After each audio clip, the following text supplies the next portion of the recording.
দর্শক আমন্ত্রণ diamond cement প্রসঙ্গ চট্টগ্রামে। আপনারা নিশ্চয়ই জানেন চ্যানেল 24 এর সাপ্তাহিক এই আয়োজনে আমরা সমসাময়িক বিভিন্ন বিষয়ে বিশ্লেষণ করার চেষ্টা করি। আজ আমরা কথা বলতে চাই, আপনারা নিশ্চয়ই জানেন রাখাইনে মানবিক করিডোর নিয়ে বেশ কয়েকদিন ধরে আলোচনা হচ্ছে। সরকার এ বিষয়ে একটি নীতিগত সম্মতির কথা জানিয়েছিল। সেটা ছাড়াও রোহিঙ্গা সংকট আসলে এখন কোন দিকে, কিংবা রোহিঙ্গা প্রত্যাবাসন কি অবস্থায়, এসব নিয়ে আমরা বিস্তারিত একটু আলোচনা করব আমাদের পুরো অনুষ্ঠান জুড়ে। আমাদের সঙ্গে স্টুডিওতে রয়েছেন মিয়ানমারে বাংলাদেশ দূতাবাসের সাবেক মিশন প্রধান এবং নিরাপত্তা বিশ্লেষক অবসরপ্রাপ্ত মেজর মোহাম্মদ এমদাদুল ইসলাম। সেই সঙ্গে আমাদের সঙ্গে কক্সবাজার থেকেও একজন অতিথি যোগ দেবেন। তাকে আমরা সংযোগে পেলে তাকেও আমরা পরিচয় করিয়ে দেব, তবে তার আগে আমরা আলোচনায় ফিরতে চাই। স্বাগত আপনাকে আমাদের এই জি, অনুষ্ঠানে। ধন্যবাদ। আমরা যে বিষয়ে বলছিলাম, যে শুরুতে আপনি শুনছিলেন যে রাখাইনে মানবিক করিডোর নিয়ে বেশ কয়েকদিন ধরে কথা হচ্ছিল এবং রোহিঙ্গা সংকট নিয়েও আবার নতুন করে নানা ধরনের আলোচনা হচ্ছে। আমরা সেসব বিষয় নিয়ে আপনার মতামত জানবো। শুরুতেই যদি একটু যেতে চাই, রাখাইনে যে মানবিক করিডোরের কথা বলা হচ্ছে, সরকার বলেছে যে নীতিগত সম্মতি কথা বলা হচ্ছে। এটা নিয়ে এখন রাজনৈতিক মহলে বাংলাদেশের নানা জায়গায় এটা নিয়ে বিতর্ক হচ্ছে। আসলে এই মানবিক করিডোরের আসলে ইতিবাচক কি নেতিবাচক কি আপনার দৃষ্টিতে, আগে সেই আলোচনা দিয়ে আমরা একটু শুরু করতে চাই, ধন্যবাদ। বা আসলে কতটা প্রয়োজন সেখানে। জি, ধন্যবাদ।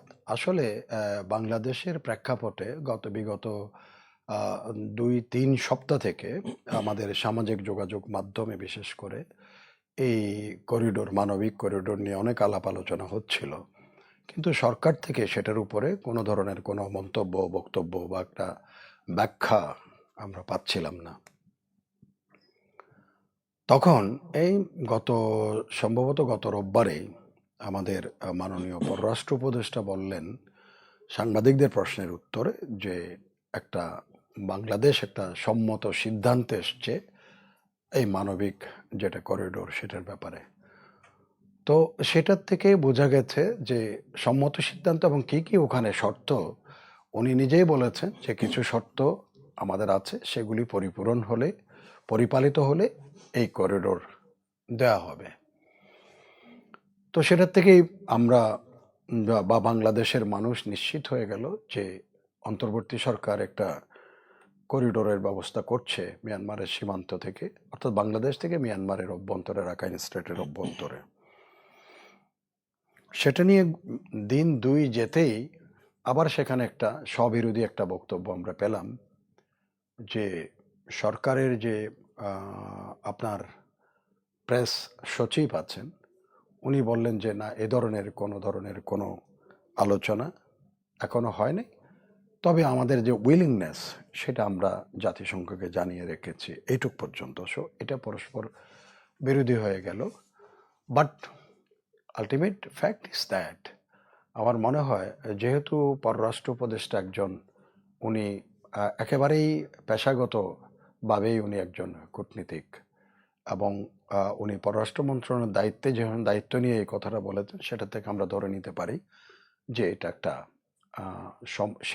সম্মত একটা সিদ্ধান্ত হয়েছে। কিছু শর্ত নিয়ে হয়তো কথাবার্তা হচ্ছে।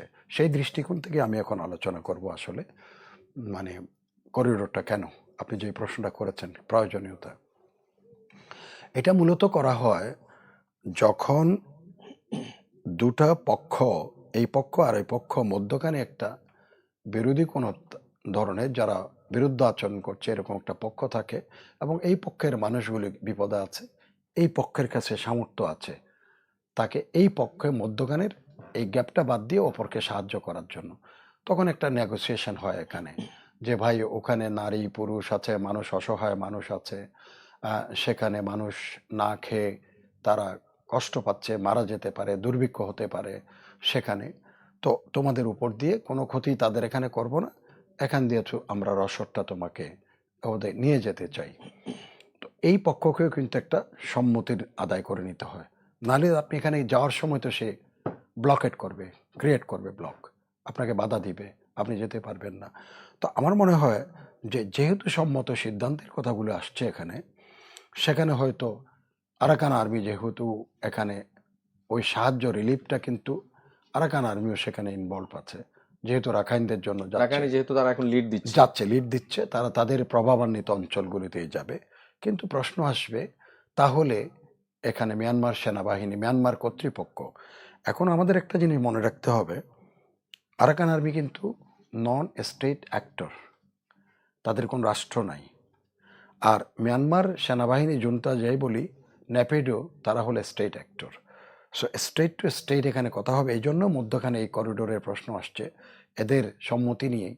না হলে এখন আরাকান আর্মি যদি বলে যে আপনারা নির্দ্বিধায়, নির্বিঘ্নে, নিষ্কণ্টকভাবে এটা পাড়ি দিতে পারবেন সাহায্য নিয়ে, তাহলে প্রয়োজন কি এখানে? তার তাহলে করিডোর না, এটা তো পুরাই ওপেন আছে, তাহলে করিডোর হতে যাচ্ছে কেন? এখানে একটা যেই জিনিসটা নেগোসিয়েশন করতে হবে, যেখানে ঝুঁকি আছে। নেগোসিয়েশন কি? মিয়ানমারকে এটা কগনাইজেন্স আনতে হবে। না হলে ধরেন মিয়ানমার সেনাবাহিনীর কাছে বা সামরিক বাহিনী বা মিলিটারি জুনটার কাছে এখনও তাদের কাছে এয়ার অ্যাসেট তাদের আছে, এবং it is not less than Bangladesh. তাদের ফাইটার এয়ারক্রাফট আছে, খুব মডার্ন এয়ারক্রাফটগুলো আছে, 29 মতো, যেগুলো at per with than F-16 of America. এখন তারা এসে এই করিডোরতে বম করতে পারে, আক্রমণ করতে পারে। সে আক্রমণ সামাল দিবে কে? আরাকান আর্মির কাছে কোনো এয়ার অ্যাসেট নাই, যতই বলি না কেন আমরা, সেখানে কোনো এয়ার অ্যাসেট নাই। সুতরাং এখানে যদি এয়ার অ্যাটাক হয়, সেটাকে রিপালস করার জন্য বা সেটাকে বাধা দেওয়ার জন্য আরাকান আর্মির কিছুই নেই। সেই জন্য মিয়ানমার সেনাবাহিনীকে এখানে দর্তব্যের মধ্যে আনতে হবে। সো আর আপনি যেটা বলছেন, কেন এটার প্রয়োজনীয়তা? প্রয়োজন হচ্ছে মানুষের জীবন রক্ষা করার জন্য, রিপ্লেনিশমেন্টের জন্য। এখানে অন্য কিছু কিন্তু যাওয়ার কথা না। মানে যেটা হচ্ছে মানবিক, যখন কথাটা আছে এটা মনে রাখতে হবে, মানবিক হচ্ছে শুধুমাত্র মানবিক সহায়তা, সেখানে খাদ্য, চিকিৎসা সামগ্রী, অন্যান্য এগুলি মানুষের জীবন বাঁচানোর জন্য যা প্রয়োজনীয় সেগুলো যেতে পারবে, কিন্তু মানুষ মারার জন্য কোনো কিছু যাওয়ার কথা এ তাহলে করিডোরে সেখানে নয়। ঝুঁকির কথা আসছে কেন? ঝুঁকি এই জন্য আসছে, এটা কিন্তু এখন স্পেল আউট করে নাই, না আমাদের সরকার করেছে না কোনো পক্ষ করেছে, যে এখানে মিয়ানমার সম্মতি দিয়েছে কিনা, বা চীন এখানে একটা স্টেক হোল্ডার আছে বড় সড়ো। চীনের এখানে অনেকগুলো জিও স্ট্র্যাটেজিক ইন্টারেস্ট আছে। জিও স্ট্র্যাটেজিক ইন্টারেস্টের মধ্যে ভূ রাজনীতির যেমন জিও পলিটিক্যাল ইন্টারেস্ট যেমন আছে, জিও ইকোনমিক ইন্টারেস্ট তাদের আছে। ভূ রাজনীতি এবং ভূ অর্থনীতি দুটার মধ্যে এইবার চীনের বৃহৎ স্বার্থ এখানে আছে। কারণ তার মধ্যে কি, যেমন তার মধ্যে চকপিউ ডিপ সি পোর্ট, এটাকে লিন্টার বার্টিল, সুইডিশ সাংবাদিকের কথা অনুযায়ী, এটা হচ্ছে চীনের এখন number 1 project for belt road initiative. সুতরাং এখানে কিন্তু যখন এগুলি নাড়াচাড়া হবে, আসা যাওয়া হবে, সে চিন্তা করবে তার কোনো জিও ইকোনমিক কোনো ইন্টারাপ্ট হচ্ছে কিনা, ইন্টারেস্টের উপরে কোনো ধরনের হ্যাম্পার তার হচ্ছে কিনা, কোনো ধরনের আঘাত আসতে পারে কিনা। আরও আছে চায়না মিয়ানমার ইকোনমিক করিডোর এখানে আছে, যেমন পাকিস্তান চায়না ইকোনমিক করিডোর আছে। সো এখানে চায়না মিয়ানমার ইকোনমিক করিডোর আছে, which has rich to the deep sea port. সেখানে আবার চকপিউ ডিপ সি পোর্টকে ভিত্তি করে চায়নার আবার শিল্পাঞ্চল আছে। একই সাথে তার আমাদের একদম নিকট, যেখান দিয়ে আপনার এই করিডোরের কাছাকাছি সংলগ্ন এলাকায় গ্যাস ফিল্ড আছে, তাসই গ্যাস ফিল্ড, যেখান থেকে চায়নার 3টা প্রভিন্স কিন্তু গ্যাস পায়। এইটা যেমন আছে, ঝুঁকির কথা চিন্তা করতে হবে, China is going two react এখানে। আরেকটা হচ্ছে ভারতের এখানে একটা বড়সড় প্রজেক্ট আছে। ইভেন কি চাবাহারে ইরানে যে ইনভেস্ট করেছে তারা বন্দরে, তার প্রায় সমপরিমাণ, না হলে বেশি, না হলেও সমপরিমাণ অর্থ তারা আকিয়াব সিটওয়ে বন্দরে তারা ইনভেস্ট করছে, যেটা which is going to link up Kolkata, Akyab, Kaladan হয়ে এটা প্ল্যাটোয়াতে যাবে, প্ল্যাটোয়া থেকে মিজোরামে যাবে আইজলে, সেখান থেকে তাদের ন্যাশনাল হাইওয়েতে লিঙ্ক হয়ে is suppose two link up with the 7 sister. যেটা হচ্ছে ভারত চাইছে তার করিডোর, অর্থাৎ চিকেন নেক অথবা শিলিগুড়ি করিডোরকে, যেহেতু এটার উপর প্রেশার আছে, নানা ধরনের কথাবার্তা, এটা অন্য প্রসঙ্গ, সেখান থেকে তারা they want to minimise this risk, having the access to Calcutta to আপনার Akyab to over the Kaladan to the Paletwa to আপনার আইজল মিজোরামের।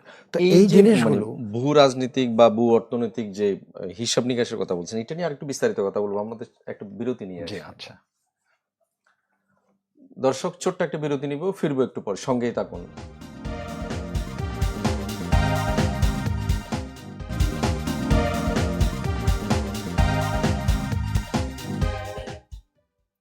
আবার স্বাগত ডায়মন্ড সিমেন্ট প্রসঙ্গ চট্টগ্রামে। দর্শক, আমরা আলোচনা করছিলাম রাখাইনে মানবিক করিডোর এবং রোহিঙ্গা সংকট নিয়ে আমরা আলোচনা করছিলাম। আমরা এই পর্যায়ে যেতে চাই কক্সবাজারে। সেখান থেকে আমাদের সঙ্গে যুক্ত হচ্ছেন কক্সবাজার সিভিল সোসাইটির সভাপতি আবু মোর্শেদ চৌধুরী। আবু মোর্শেদ চৌধুরী, নিশ্চয়ই আপনি আমাকে শুনতে পাচ্ছেন।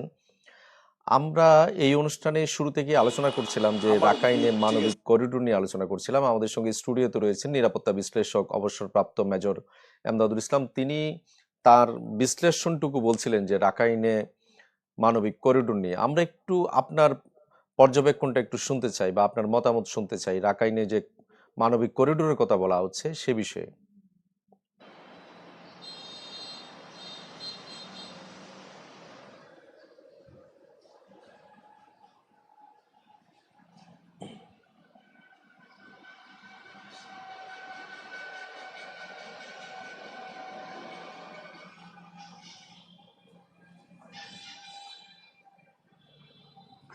আবু মোর্শেদ চৌধুরী, আমি আপনার কাছে মূলত যেটা জানতে চাচ্ছিলাম সেটা হচ্ছে যে রাখাইনে মানবিক করিডোর নিয়ে সাম্প্রতিক যে আলোচনাগুলো হচ্ছে সে বিষয়ে আপনার মতামত জানতে চাচ্ছিলাম আমি।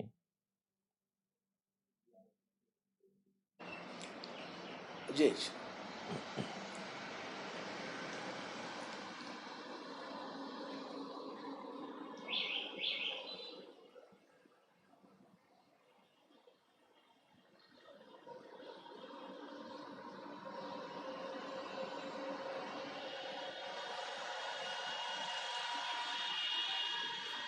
আবু মোর্শেদ চৌধুরী, আমি মূলত জানতে চাচ্ছিলাম যে রাখাইনে মানবিক করিডোর নিয়ে সাম্প্রতিক যে আলোচনা হচ্ছে সে বিষয়ে আপনার মতামত জানতে চাচ্ছিলাম।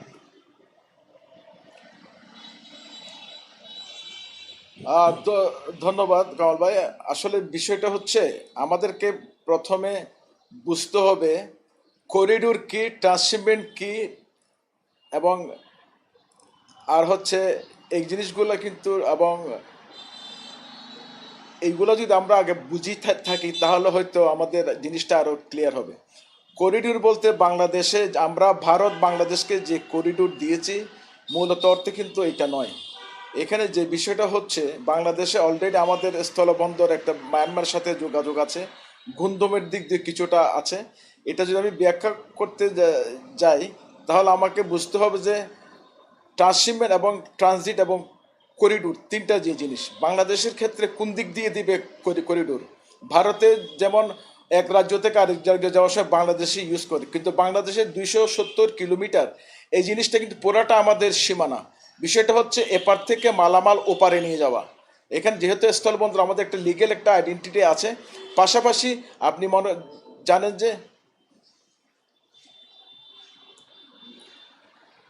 আর যেটা হচ্ছে আমাদের যে ট্রান্স এশিয়ান হাইওয়ে, এটা কিছু গুন্দুম পর্যন্ত কিন্তু আমাদের দেয়া আছে।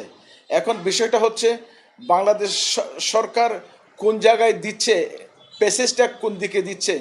মূলত যেখানে আরাকান স্টেটে আমাদের যেহেতু ওখানে একটা বিভিন্ন ধরনের সমস্যা সৃষ্টি হয়েছে, এবং আরাকান স্টেটটা মূলত মংডু, বুসিদং এবং মান্দালে এই তিনটা টাউনশিপ কিন্তু আরাকান আর্মিদের দখলে। সুতরাং ওইখানে একটা মানবিক বিপর্যয় সৃষ্টি হয়েছে। ফলশ্রুতিতে মায়ানমার গভর্নমেন্ট কোনো ধরনের ত্রাণ সামগ্রী কিংবা ওষুধ কিংবা খাদ্যদ্রব্য ওই আরাকান স্টেটে ঢুকতে দিচ্ছে না। ফলশ্রুতিতে একদিকে যেমন মায়ানমারের যারা রোহিঙ্গা আছে তাদের একটা বাংলাদেশে অনুপ্রবেশটা দিন দিন বৃদ্ধি পাচ্ছে, অন্যদিকে ওইখানে অন্যান্য এথনিক কমিউনিটি যারা আছে তারাও কিন্তু নানান সমস্যা আছে। এখন প্রশ্ন হচ্ছে তারা কি না খেয়ে আছে কিনা, সামহাও কিন্তু এখানে মালামাল যাচ্ছে।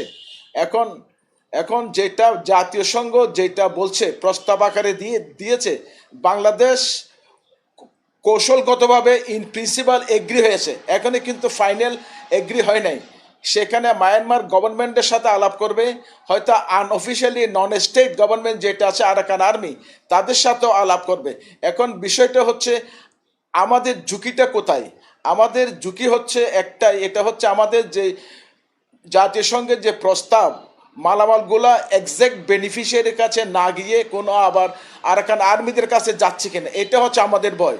অন্যদিকে ভয়ের কোনো কারণ আমি দেখি না, যেহেতু বাংলাদেশ বা ভারত, পাকিস্তান, নেপাল, চায়না আমরা কিন্তু একটা একটা একটা করিডোরের জন্য 2013 সাল 14 সালে আমরা এগ্রি হয়েছি, এবং যেটাকে আমরা বলি বেল্ট অ্যান্ড রুট, যেটা সিল্ক রোডের পরবর্তী স্টেপ ছিল এটা।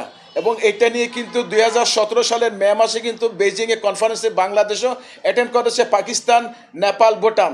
কৌশলগত কারণে ভারত কিন্তু এখানে অ্যাটেন্ড করে নাই।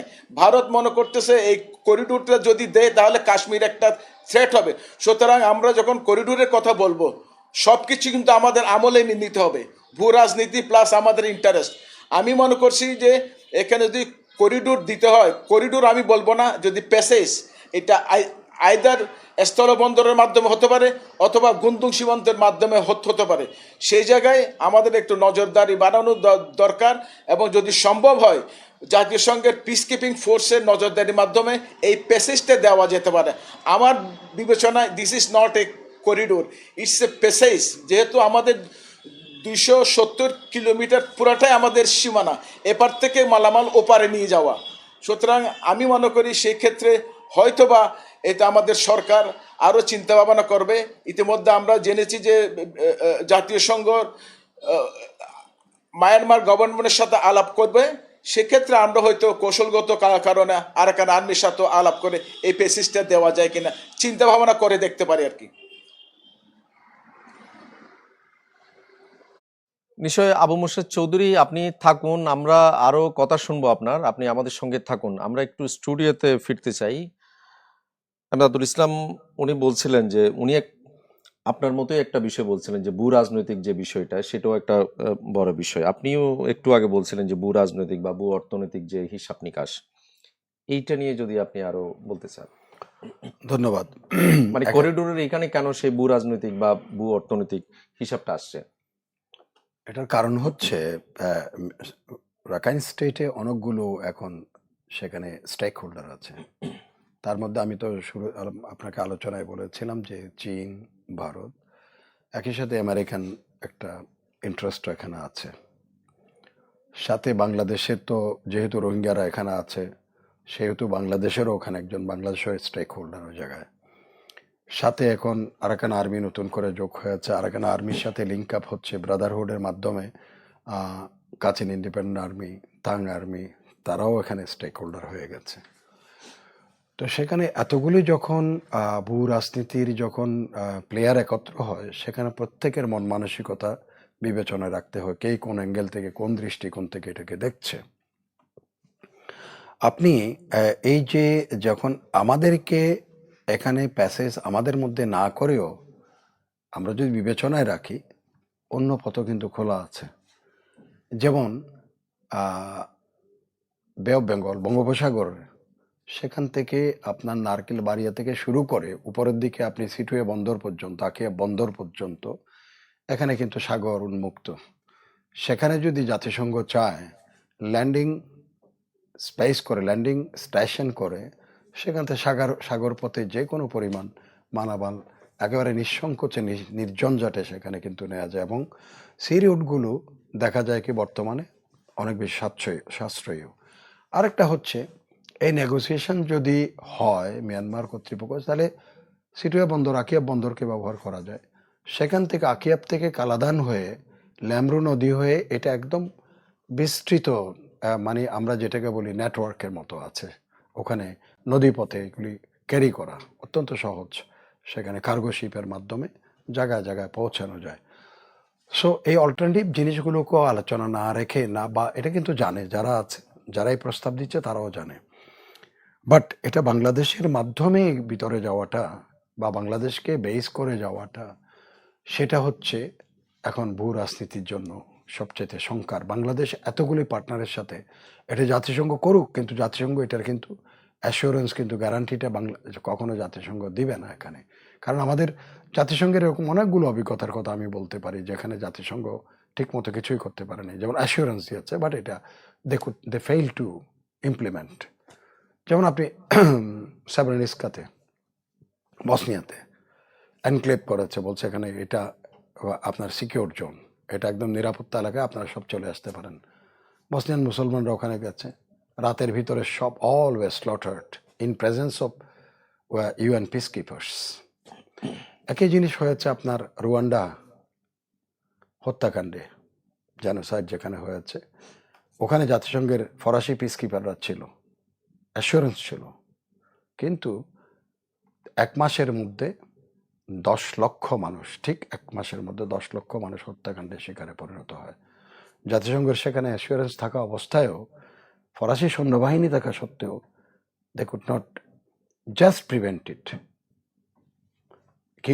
কিগালিতে যেটা হত্যাকাণ্ড সংগঠিত হয়েছে রুয়ান্ডার, এরকম অনেকগুলো জায়গায় আছে, তারা সেখানে কিন্তু এনশিওর করতে পারে নাই প্রোটেকশনটা। কঙ্গো তো তাই হয়েছে, 40 লক্ষ মানুষ নিহত হয়েছে, জাতিসংঘের সৈন্যবাহিনী ছিল। সেজন্য এখানে যদি রিপারকাশন হয় কোনো কারণে, একটা পক্ষ আরাকান আর্মিকে যদি মিয়ানমার আর্মি যদি মনে করে যে আরাকান আর্মিকে স্ট্রেংথেন করা হচ্ছে এটার মাধ্যমে, তখন মিয়ানমার সেখানে রিয়াক্ট করবে, মিয়ানমার সেনাবাহিনী। বাট তাকে প্রিভেন্ট করার জন্য হুইল টেক দ্য রেসপন্সিবিলিটি। এই দায়িত্ব কার? এই যে মিয়ানমার যদি তার এয়ারএসেটকে এনগেজ করে কোনো কারণে, এটা মনে রাখতে হবে, it is not sure that তারা করবে, কিন্তু যদি কোনো কারণে চুক্তিভঙ্গ হয় বা যেটা ওয়াদাভঙ্গ হয়, তখন যদি এটা হয়, দেন হুইল প্রিভেন্ট। এখন বাংলাদেশ সার্বভৌম দেশ, বাংলাদেশ থেকে প্যাসেজ যাবে, করিডোর যাবে। এখন যদি বাংলাদেশের যে বেস, যেমন শিলকালিকে বারবার বলা হচ্ছে শিলকালিকে বেস করে করা হবে, সেখানে কোনো কারণে যদি তারা যদি এনগেজ করে এটার উপরে, so we have to retaliate, some force is to retaliate. Uninterrupted তো কিছু হবে না, রিটেলিয়েট করতে গেলেই তখন সেখানে আমাদের এনগেজ হয়ে যাওয়ার একটা সম্ভাবনা থাকে। নিশ্চয় আপনার সঙ্গে আরো বিস্তারিত আলোচনা করবো। আমরা আরো একটা বিরতি নিয়ে আসি। দর্শক, আরো একটা বিরতি নিব, ফিরবো একটু পর।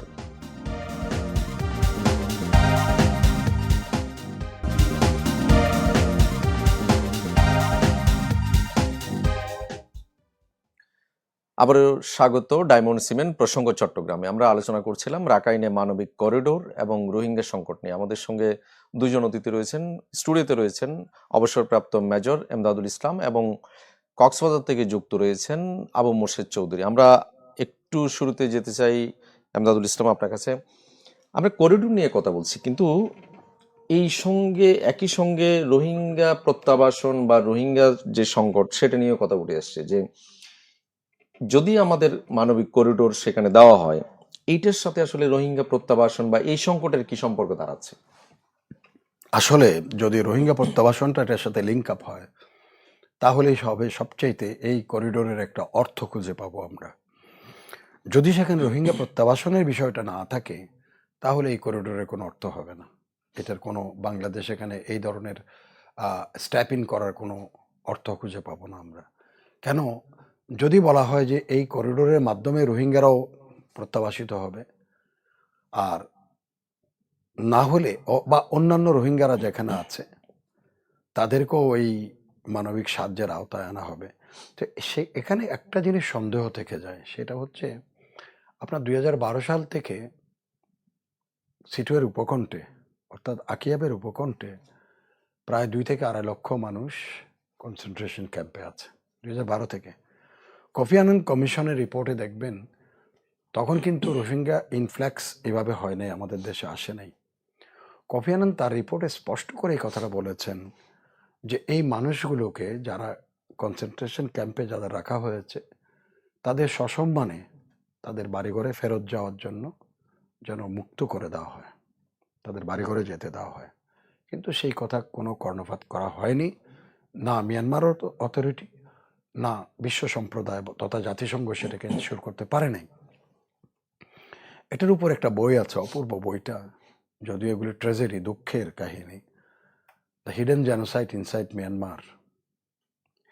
The hidden genocide inside Myanmar, এটাতে আজিব ইব্রাহিম সেখানে তার ভূমিকাতেই লিখেছে। এটা বেশি এত রেস্ট্রিক্টেড, $250 ঘুষ দিয়ে তাকে ওখানে ঢুকতে হয়েছে, ক্যাম্পটার ভিতরে ঢুকছে, সে দেখছে, এবং সেটার প্রতিচ্ছবি তার বইতে আছে। তো কথা হলো, আপনার জাতিসংঘ কই এই 2012 সাল থেকে এই পর্যন্ত এই মানুষগুলোর জন্য খাদ্য সহায়তার প্যাসেজের কথা কিন্তু বলে নাই, কই যেতে বলে নাই। এখন যখন এই যে ভলাটাইলিটি যখন ওখানে চূড়ান্ত আকার রূপ নিয়েছে, আরাকান আর্মি যখন এখানে চলে আসছে, আবার আরো কিছু জিনিস আছে এখানে। যেমন অতি সম্প্রতি আপনার আহ, ভারতের মিজোরাম এবং মিয়ানমারের চীন স্টেট, এটা ইভেন না যে দুটা কোনো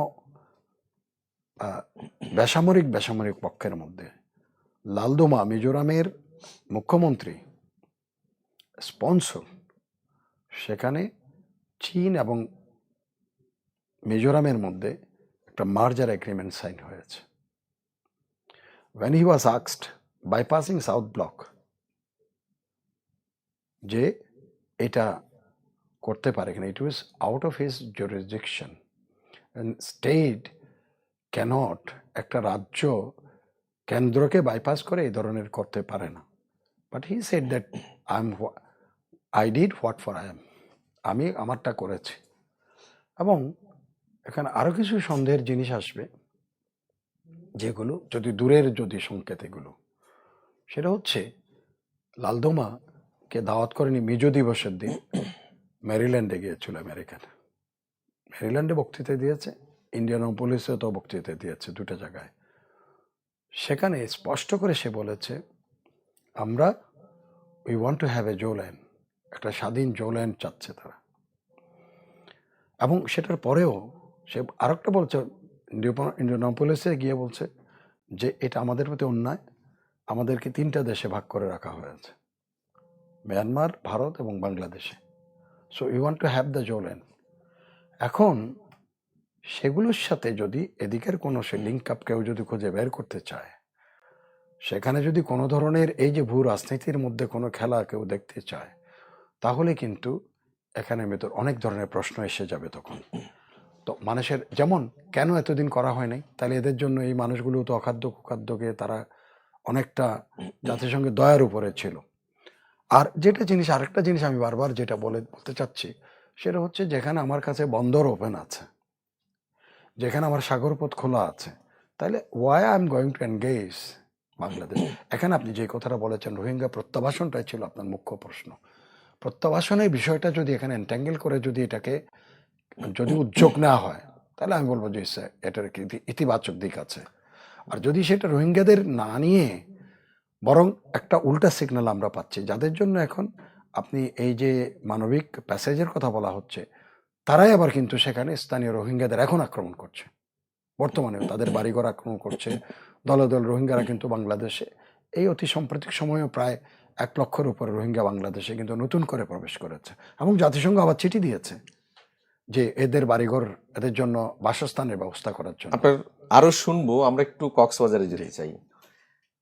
আবু মুর্শেদ চৌধুরী, আমরা আপনাকে যুক্ত করতে চাই।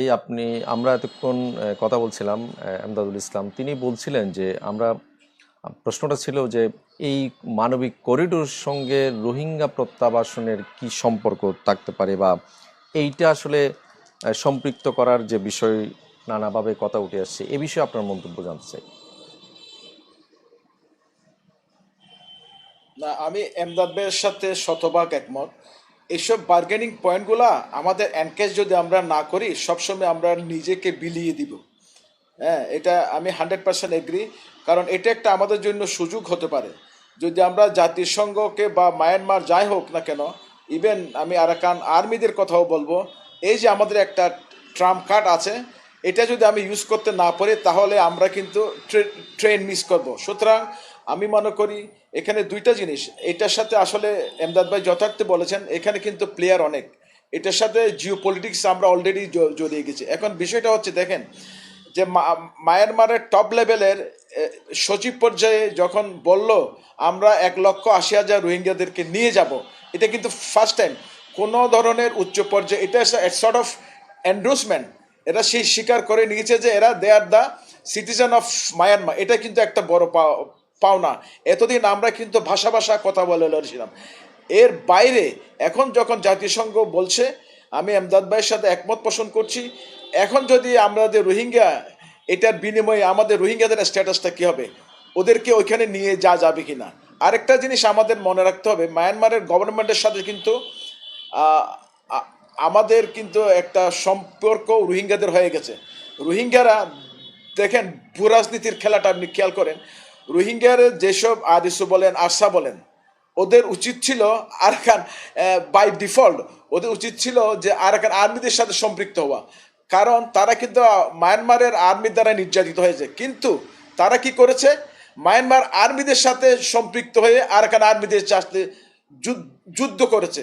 সুতরাং এখানে অনেক ধরনের পলিটিক্স কাজ করছে। সুতরাং আমি মনে করি যে যে সুযোগটা আমাদের আসছে, আমাদেরকে খুবই প্রফেশনালি ভূ রাজনীতির প্রেক্ষাপটটা মাথায় রেখে এটাকে একটা এনকেশ করতে হবে। এখন আমাদের যেহেতু স্থলবন্দর আছে, অন্যদিকে অন্যান্য পেসেজ আছে, তারপরও আমি বলবো যে বাংলাদেশকে আরও চিন্তা করতে হবে বোথ দ্য পার্টির সাথে consultation with Myanmar government as well as Arakan army.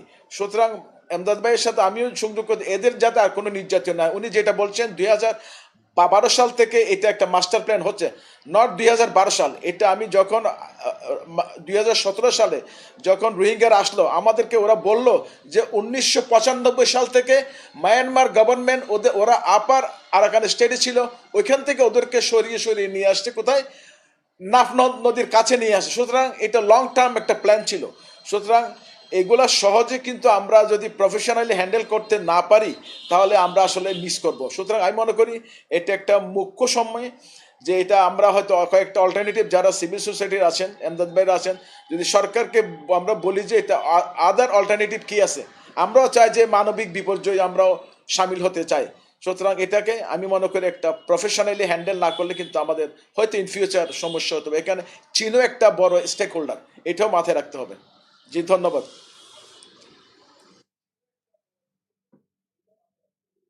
নিশ্চয় আবু মোর্শেদ চৌধুরী, আপনি সঙ্গেই থাকুন আমাদের, আমরা আরো আলোচনা করব। আমাদের সঙ্গে এমদাদুল ইসলাম রয়েছেন, আপনাদের দুজনের মতামতে আমরা আরো শুনবো। আমরা ছোট্ট একটা বিরতি নিয়ে আসি। দর্শক, ছোট্ট একটা বিরতি নিব, ফিরবো একটু পর।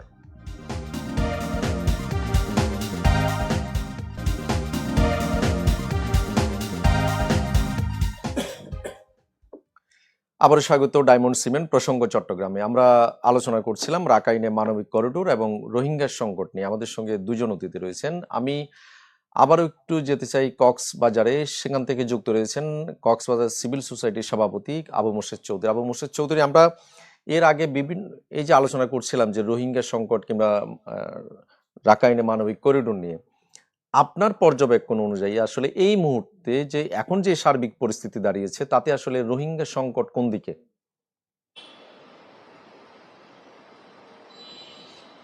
না, এই রোহিঙ্গার সংকট তো উত্তর বৃদ্ধি পাচ্ছে। এটা হচ্ছে আমাদের জন্য একটা অ্যালার্মিং। আমরা গতবার যে আমাদের মাননীয় প্রধান উপদেষ্টা আমাদের মায়ানমার গভর্নমেন্টের সাথে আলাপ করে যে আমাদের আশার বাণী শুনিয়েছিলাম, আমরা 1,80,000 নিয়ে যাবে। হ্যাঁ, আমরা জানি এটা it's a long term process, কিন্তু তার পরবর্তীতে তো প্রায় 1.5 লক্ষেরও অধিক অনুপ্রবেশ ঘটেছে। সুতরাং শুধু তাই নয়, এদেরকে আবার নতুন করে বাসস্থানের জন্য আমাদের কাছে জাতীয় সংঘ থেকে একটা প্রেশারও ক্রিয়েট করা হচ্ছে। সুতরাং আমরা তো এমনিতে স্যাচুরেটেড। সুতরাং এই জিনিসটা কোথায় যাচ্ছে, আসলে এটা আমাদের জন্য যেমন সিকিউরিটি থ্রেট, স্থানীয় লোকদের জন্য একটা বড় ধরনের একটা, আমি মনে করি আমাদের জন্য একটা বিপর্যয়ের আমরা শঙ্কা করছি। সুতরাং সব কিছু মিলিয়ে আমরা কিছুই বুঝতে পারছি না আসলে ওয়ার দ্য ম্যাচ মেকার, কারা এটা করছে। হ্যাঁ, সুতরাং আমি মনে করি রোহিঙ্গা অনুপ্রবেশটা যে কোনো উপায়ে ঠেকানো দরকার। কারণ ওইখানে যে 7 লক্ষ রোহিঙ্গা ছিল, কিছু ছিল আইডিপি ক্যাম্পে ছিল, কিছু বাইরে ছিল। সুতরাং তাদেরকে যদি এটা আইদার মায়ানমার গভর্নমেন্ট, তো ওখানে কোনো হোল্ড নাই, এটা আরাকান আর্মির সাথে আনঅফিসিয়ালি কিভাবে নেগোশিয়েট করা যায় এদেরকে না আসার জন্য। It's a very critical situation. সব কিছু যদি নর্মাল কোনো হচ্ছে, কারণ আরাকান আর্মি একটা মাঝখানে একটা বড় ধরনের প্রতিবন্ধকতা হিসাবে দাঁড়িয়েছে। আমি মনে করি যে রোহিঙ্গা অনুপ্রবেশটা যে কোনো উপায়ে ঠেকানো দরকার। ওদেরকে আমাদের মেইনল্যান্ডে না এনে, এটা আমার ব্যক্তিগত অভিমত, 0 লাইনে কিভাবে রাখা যায়। কারণ গতবারে কিন্তু আমরা ভুল করেছি, আমরা ওদেরকে ইজি এন্ট্রেন্স দিয়েছি, আমাদের কোর জোনে ঢুকে পড়েছে। আমরা যদি 0 লাইনে রেখে along with the hill track, আমাদের হয়তো অনেকটা আমরা সেফ থাকতে পারতাম। সুতরাং আমার অনুরোধ থাকবে, যারা অনুপ্রবেশ ঘটেছে তাদেরকে মেইনল্যান্ডে ঢুকতে না দিয়ে 0 লাইনে কিভাবে জাতীয় সংঘ ওদেরকে হেল্প করুক, ওইখানে থাক। দরকার হলে ল্যান্ড, পাবলিক ল্যান্ড থাকলে ওটা হায়ার করুক, আমরা কিন্তু আর বনভূমি নষ্ট করতে চাই না ভাই। আমরা আমরা আসলে দেওয়ালে পিঠ থেকে গেছে আমাদের। সুতরাং এইসব বিষয়গুলো আসলে যখনই করিডোর নিয়ে নেগোশিয়েট হবে এসব বিষয়ে আসা উচিত বলে আমি মনে করি।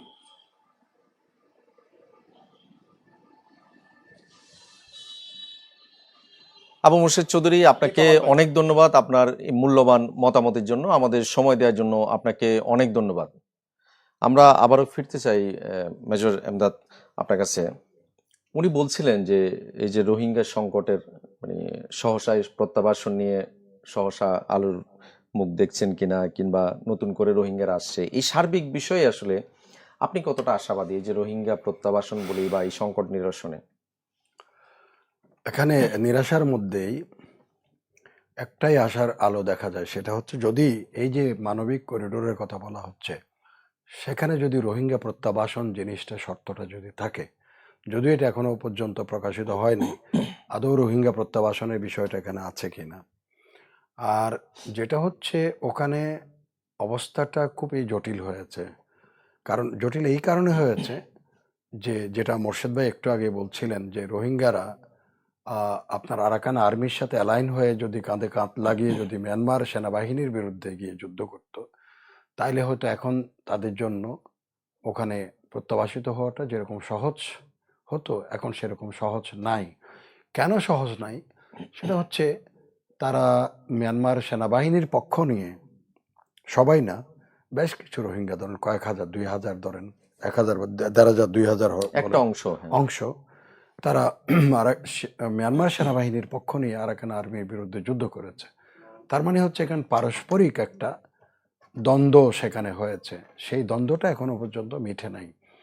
না মিটার কারণ হচ্ছে আপনার এই যে রোহিঙ্গাদের নতুন করে করে ইনফ্লাক্স, মিয়ানমার সেনাবাহিনী সেখান থেকে সরে গেছে, এখন আরাকান আর্মি রোহিঙ্গাদের উপরে সেটার এক ধরনের প্রতিশোধ নিচ্ছে।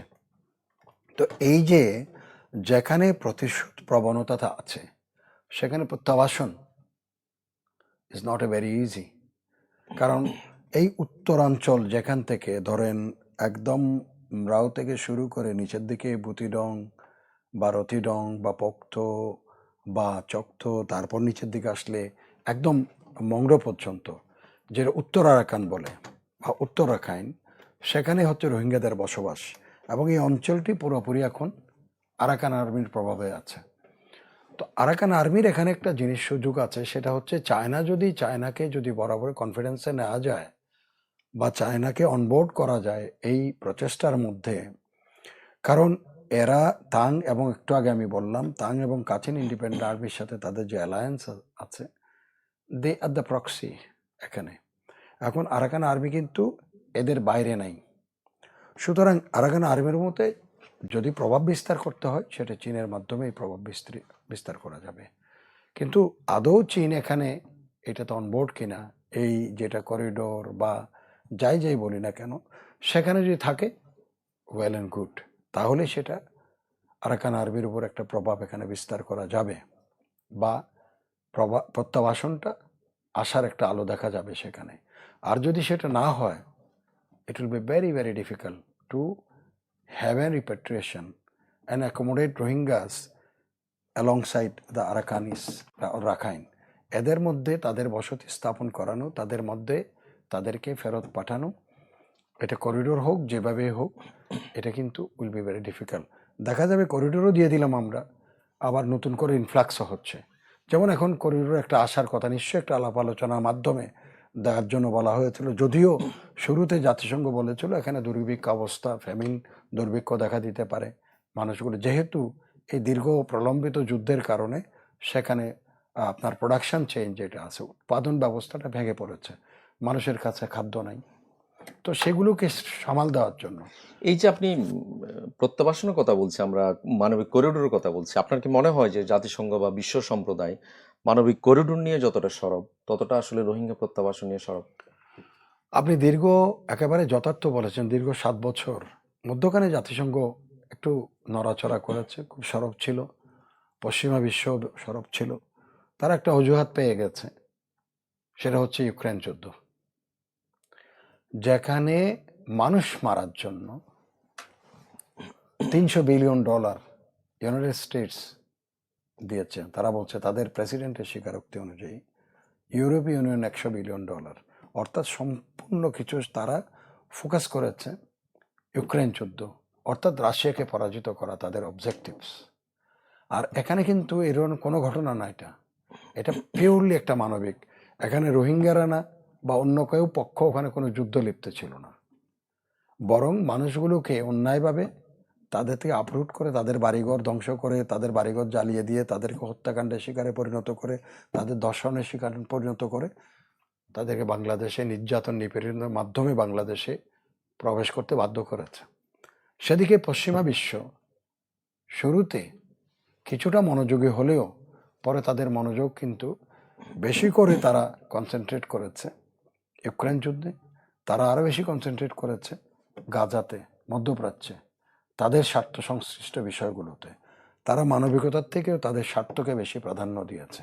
সুতরাং এই রোহিঙ্গা ইস্যুটা একদম পিছিয়ে পড়ে গেছে, যার জন্য আপনি মিয়ানমার জুনটা এটাকে ফ্রি প্লে করার মতো তারা সুযোগ পেয়েছে। তারা এটাকে কেউ ড্যাম কেয়ার টাইপের, এটাকে আমরা পার করে দিয়েছি, এটা নিয়ে আসার জন্য তারা বা এরা কীভাবে পুনর্বাসিত হবে এটা কোনো কেউ আর, বাংলাদেশ যেহেতু বাংলাদেশের উপরে, বাংলাদেশের মাটিতে তাদের অবস্থান, বাংলাদেশ দৌড়াদৌড়ি করেছে, জাতিসংঘে গিয়েছে, এখানে গিয়েছে, সেখানে গিয়েছে, বাট তারা এটাকে দে হ্যাভ নট গিভেন।